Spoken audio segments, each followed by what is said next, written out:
Greetings, Earthlings. So, this little doodad is that transformer I showed you on my little teardown video. And since I can't really use much of that, I thought I would try to extract a little copper. Now, copper is an interesting metal. Remember, kids, utilization is appreciation. If you can figure out how to use something, that's better than selling it. Now, these little transformers, what they do is they have multiple wraps of wire around them, usually copper, but sometimes other metals like iron and stuff. Depends on which part it is. Like that, I think, is probably copper. Could be copper-coated iron, sometimes maybe, but I think it's solid copper. And this little hair-thin stuff that you can barely see, that's some copper winding. And I got a little more copper winding on this, but it's got some tape on it. It's kind of hard to see where the tape starts. And the trick is to get that tape to peel back, because that wire is really fragile. And now I could potentially use that if I had a shop. I'd save it around and I could use it for a little electrical fun.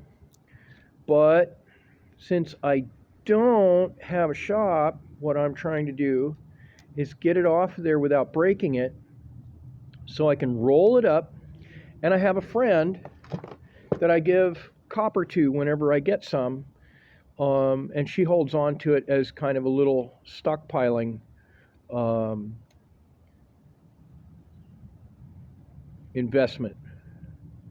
I roll it up so it's kind of a decoration, so that's also, I encourage her to stockpile it, but she probably saves it, actually, I'm thinking, because it looks cool, because copper's pretty. And I roll it up into nice looking sort of format. But I'm trying to encourage people to stockpile soft metals. Now, stockpiling is a kind of investment. You hold on to metals that have a modest value, like aluminum, copper. Lead you have to be really careful about because it's toxic, but you can stockpile it. Brass and bronze are alloys. They're tin and tin and copper mixed, sometimes with other stuff to alloy it. I forget which one's bronze, and I believe brass has got the tin in it. And so if you melt down brass and make an ingot out of it, you've got an alloy of brass. You don't have copper and tin separate. That takes a little bit more than I'm prepared to tell you about at this point, but there is some YouTube videos that you can look around, and there's information online to tell you how you can separate these things out. They often include things like electrolysis and dissolving in acids, things like that. These things come with their hazards. You have to do your homework on these things. You can poison yourself, you can get electrocuted if you're not super careful and follow all the proper procedures. But what we're doing today is I'm taking off this yellow tape, if I can find the end of it. I'm not seeing it. It's really hard to see because we don't have very good lighting here. And I'm trying to shine it in the glare a little bit so I can see where it starts. And if I can't, then I'm just going to start scraping at it and see if I can get it to come apart. There it goes. But if you stockpile metal for the purpose of investment, basically what you're doing is you're creating a kind of currency that you can hold on to that is valued at the value of the metal. It's inflation proof. Now, that doesn't mean that the value of the metal doesn't go up and down, but generally with our technological society, the value of the metal goes up.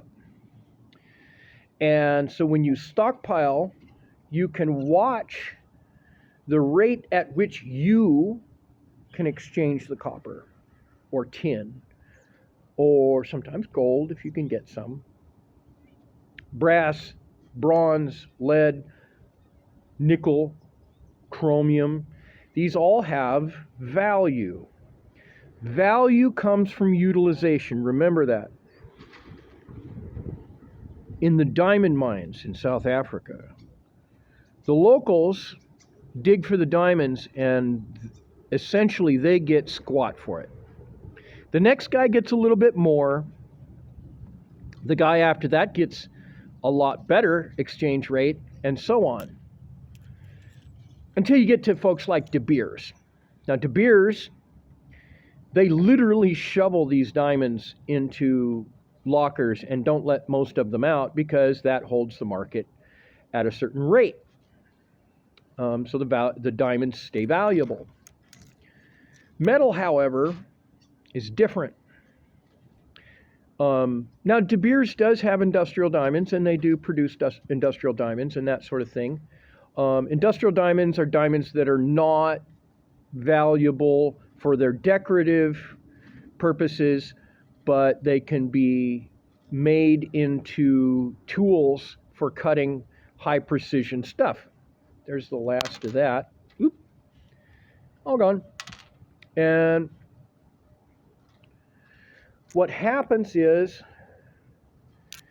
that when industry needs more copper, they start being willing to pay more for it. But that doesn't mean that you can get more for it at the scrapyard. The scrapyard is going to pay you kind of like the second guy in the De Beers diamond chain. He's not going to pay a lot for it. And you shouldn't expect it, right? It's called scrap price for a reason.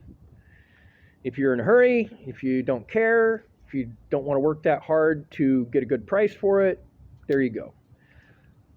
But if you smelt it into a block, if you can do that kind of value-added processing, then you might say, sell it on eBay. Okay? A brick, maybe a quarter the size of one of these cinder blocks, right? That'd be a pretty good sized copper brick. You might get a little something for it. A little better than scrap price.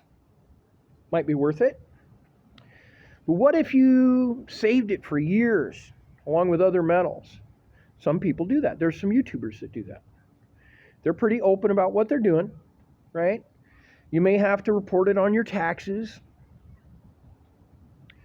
That kind of thing. Well,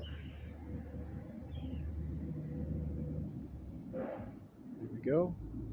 What if you get to the point where you have 1,000 pounds of it? And you find a machinist that he would rather get those clean smelted blocks of copper from you at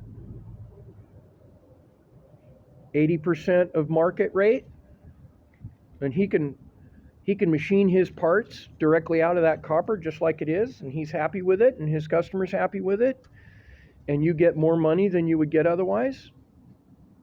There you go. That's stockpiling. Thank you very much. Have a fabulous day. This is Darren Marchant with the Astroponicist. Oh yes, and remember, when we go to space, we're going to be recycling everything.